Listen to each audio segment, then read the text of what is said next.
Hallo Studenten! I am Frau Hanna, your German language instructor.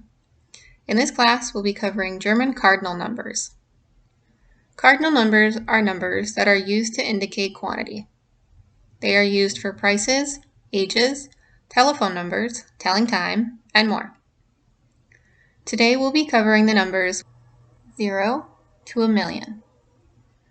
We will then practice what we have learned by asking and answering the questions: Was ist Ihr Telefonnummer? What is your telephone number? Wie viel kostet das? How much is that? And wie alt sind Sie? How old are they? At the end of the lesson today, there will be a project to help test and strengthen your understanding. You will find it and all the details in the project and resource section below. It's in your best interest to review the slides a few times before attempting the projects, as repetition is your best friend when it comes to second language learning. As always, if there are any questions, please post them to the discussion thread marked questions. Questions show we are engaging in the content and help us to strengthen our understanding, so don't be afraid to ask. As well, I always welcome constructive feedback. Please leave feedback in the discussion thread marked feedback. Without further ado, let's get started with today's lesson. The cardinal numbers from 0 to 10 are as follows: 0, 1, 2, 3, 4, 5, 6, 7, 8, 9, 10. Important to note is the number 1. The S on the end is what signifies we are using the number 1 instead of the indefinite article a or an. However, there are some exceptions to this, which we'll talk about later on. It is crucial to memorize these numbers as they are the foundation for the following numbers. The cardinal numbers from 11 to 19 are as follows: 11, 12, 13, 14, 15, 16, 17, 18, 19. Important to note here is that most of these numbers follow a pattern. This pattern adds the number 10 to a single-digit number.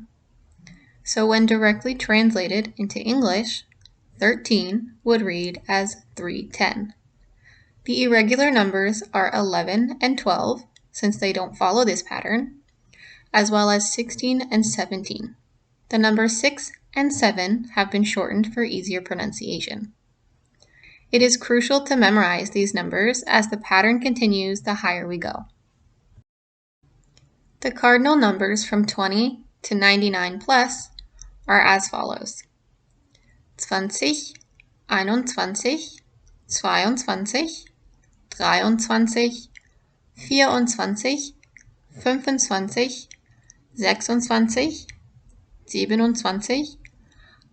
28, 29. Important to note here is that the pattern is similar to the previous set.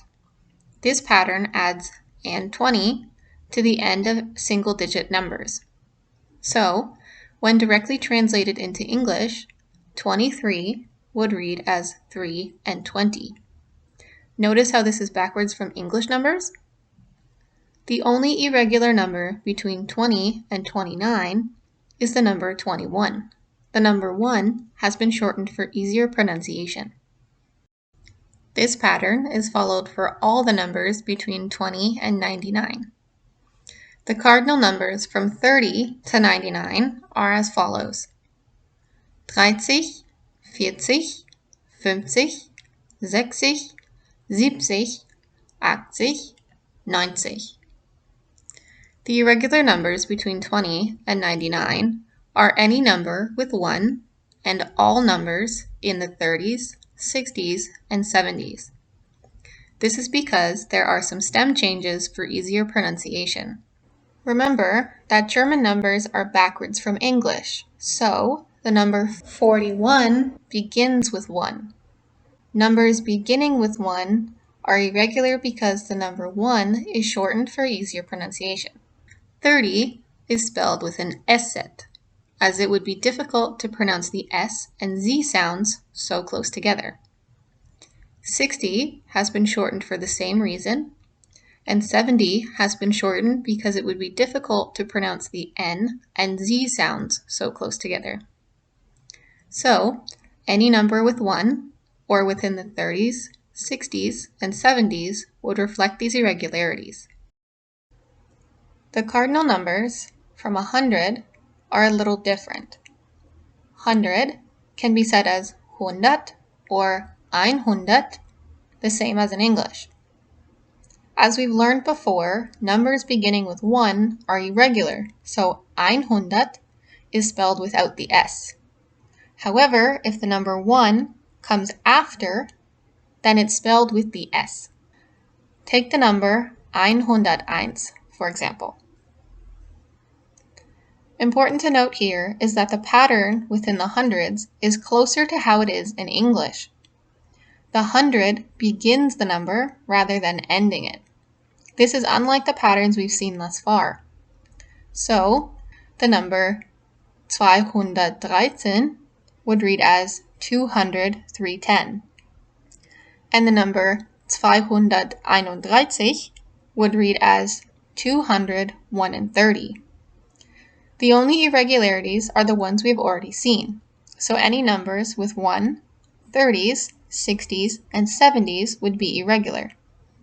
Take the numbers 231, 464, and 577, for example. The cardinal numbers from 1,000 are also different. 1,000 can be said as 1,000 or 1,000, the same as in English. Important to note here, just like the numbers in the hundreds, the pattern is the same. So, the number 1,001 would read as 1,001, and the number 2,013 would read as 2,310. The only irregularities are the ones we have seen already. So any numbers with 1, 30s, 60s, and 70s would be irregular. Take the numbers 2,031, 4,064, and 5,077, for example. The cardinal numbers from 10,000 to 1 million are as follows. 10,000 is said as 10,000, and 1 million is said as million or 1 million. Millions that are more than 1 end with en. This signifies that the number is plural. This is the only group of numbers that reflect a plural in this way. The word million is also capitalized, unlike the hundred and thousands. Take 2 Millionen, for example. Important to note here is, again, the pattern is the same one that we've discussed in the hundreds and thousands. So, 20,001 would read as 20,001. 20,013 would read as 20,310. And 2,013 would read as 2,310. All irregularities are the same as we have seen thus far. So any numbers beginning with 1 and within the 30s, 60s, and 70s. Now we'll work on some number exercises together. Our first exercise is called Was ist Ihr Telefonnummer? Here we will practice with the numbers we just learned by asking and answering the question, what is your telephone number? In the first situation, the kitchen sink is broken, and we need to call a plumber to fix it. What number should we call? If you said 4, 9, 5, 6, 7, 8, 9, 7, 6, 0, 1, you'd be correct. In the second situation, because the kitchen sink is broken, we don't feel like cooking. So, we decided to order a pizza. What number should we call? If you said 4, 9, 5, 4, 2, 9, 6, 8, 1, 5, 4, you'd be correct.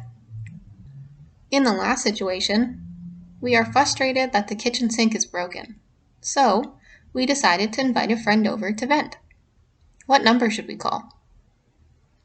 If you said 4, 9, 2, 1, 3, 3, 6, 5, 4, 7, 8, you'd be correct. Did you know the country code for Germany is 49? So, if you're making an international call to Germany, you need to dial the number 49 before the telephone number. Our second exercise is called Wie viel kostet das? Here we will practice the numbers we learned by asking and answering the question, how much is that? In this situation, we went shopping at a farmer's market since they will have everything on our shopping list. We need a shirt, apples, and some books. We found the clothing vendor and asked them, Wie viel kostet das? They reply by saying, 30,95 €. How much does the shirt cost? If you said 30 euros and 95 cents, you'd be correct. Next, we find the fresh food stall. We ask the vendor, Wie viel kostet das?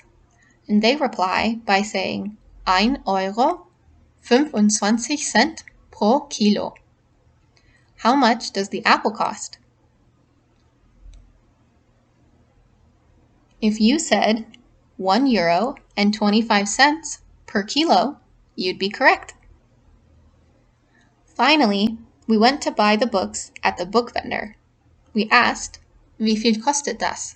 And they reply by saying, 55,65 €. How much do 3 books cost?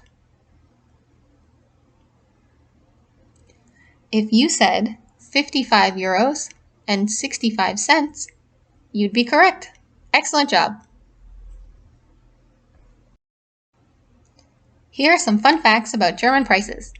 The way prices are written in German when compared to English are quite different, as I'm sure you've noticed. German prices are written using commas to separate euros and cents, whereas in English we use periods. This is different with larger numbers though, as I'm sure you've also noticed. Larger numbers, take the number 2,989 for example, are separated using a period, whereas in English we use a comma. The words euro and cent are always written in the singular, meaning an S is never added to the end of the word, even with multiple digit prices. They are also always capitalized because German nouns, regardless of where they are in a sentence, are always capitalized. This is very unlike English. German prices that have no cents usually end with a hyphen, whereas in English we typically write 0.00 or leave it blank. Our final exercise is called Wie alt sind Sie? Here we will practice the numbers we learned by asking and answering the question, how old are they? In this situation, we are on a game show where we have to guess people's ages based on how they look. For the first participants, how old did we decide they looked? If you said 80 Jahre alt, you'd be correct. For the second participants, how old did we decide they looked? If you said 30 Jahre alt, you'd be correct. For the last participants, how old did we decide they looked? If you said 1 Jahre alt, you'd be correct. Great job, everyone! This completes today's exercises. In the project and resource section below, there's a project I created to help test and strengthen your understanding. It's just like the exercises we just did together. There are 4 sets of exercises, plus a bonus exercise. You'll find all the details in the project and resource section below. It's in your best interest to review the slides a few times before attempting the projects, as repetition is your best friend when it comes to second language learning. As always, if there are any questions, please post them to the discussion thread marked questions. Questions show we are engaging in the content and help us to strengthen our understanding, so don't be afraid to ask. As well, I always welcome constructive feedback. Please leave feedback in the discussion thread marked feedback. I hope to see you in my other classes. You can check those out on my profile, Frau Hannah. All links will be in the description. It was a pleasure being your teacher today.